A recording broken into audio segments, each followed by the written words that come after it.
दोस्तों नमस्कार। Colonel Ajay, CEO Ajay astro money group first global astro finance digital channel से आपसे मुखातिब होता हूं। आज है 3 मई सन 2024। दोस्तों आज के एपिसोड में हम दलहन का राजा चने के ऊपर अपडेट देंगे। आपको याद होगा फरवरी महीने में हमने आपको सबसे पहले अपडेट देने का प्रयास किया था और मार्च में भी कि चने के निचले स्तर पर खरीदारी करना या इसमें मजबूती की संभावनाओं से इनकार नहीं किया जा सकता, क्योंकि चने की जो पैदावार है वो काफ़ी कम है। दूसरे साथ साथ नाफेड के पास भी चने का बड़ा स्टॉक नहीं है। दोस्तों ये चने के अंदर अप्रैल महीने में शानदार तेज़ी दर्ज हुई है और चने के अंदर लगभग जो 57-58 रुपये के भाव थे लगभग एक महीने पहले, वो अब 64-65 रुपये से ऊपर ट्रेड करने के बाद कुछ करेक्शन देखी जा रही है। जानिए पूरी रिपोर्ट विस्तार से। दोस्तों चने की पैदावार सरकारी आंकड़े एवं व्यापारी और किसानों से बात करने पर यह पता लग रहा है कि इतनी पैदावार नहीं है और ये लगभग 60 लाख टन के आसपास देसी चने की पैदावार मानी जा रही है।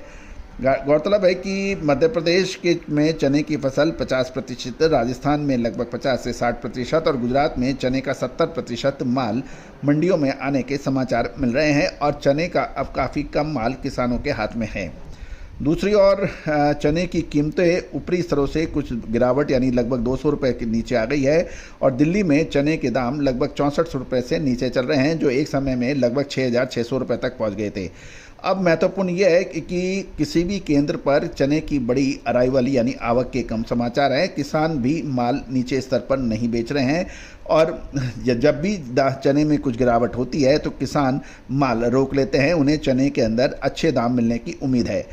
दूसरी ओर ये भी देखना उचित रहेगा कि पिछले लगभग 3-4 साल चने के अंदर कुछ बड़ी मूवमेंट हुई नहीं थी और न्यूनतम समर्थन मूल्य से ऊपर इस समय चने के दाम बाज़ारों में देखे जा रहे हैं, जो लगभग 2 से 3 साल बाद ऐसा हुआ है। अन्यथा चने के अंदर व्यापारी और किसान दोनों ही काफ़ी परेशान रहे, क्योंकि उनको उनकी इच्छा के अनुसार दाम नहीं मिले।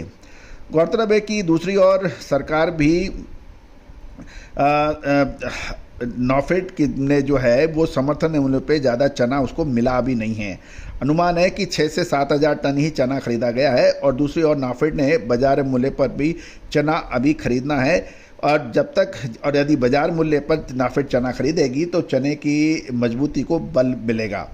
और दूसरी ओर यदि हम आंकड़े की बात माने तो चने के दामों पर कंट्रोल यानी नियंत्रण करने के लिए सरकार ने मटर का भी आयात किया है, जो लगभग 8 से 10 लाख टन का आंकड़ा है और अभी भी और मटर का आयात भी हो सकता है यदि चने के दाम नहीं घटे तो। गौरतलब है कि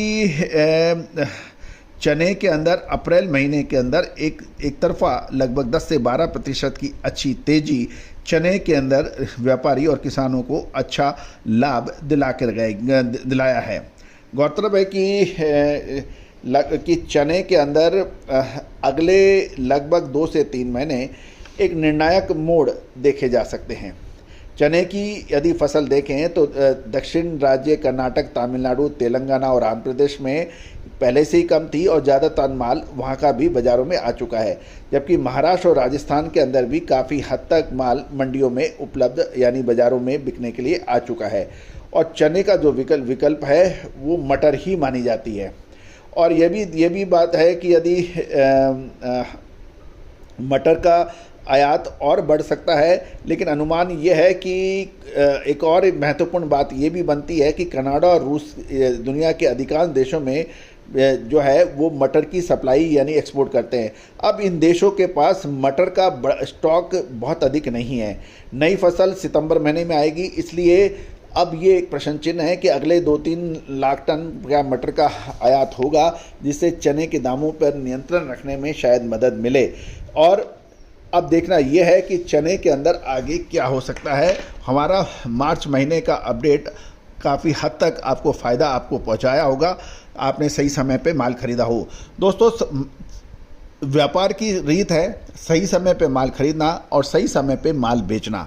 साथ साथ व्यापार हमेशा व्यापारिक सरकारी नियमों के तहत करना ये बहुत ज़रूरी है, क्योंकि अनावश्यक जमाखोरी, अनावश्यक मूल्य वृद्धि, अनावश्यक सुपर तेजी की चाह में माल रोकना, सरकारी नियमों का उल्लंघन करना, ये व्यापार के लिए बड़े नुकसानदेह साबित होते देखे गए हैं।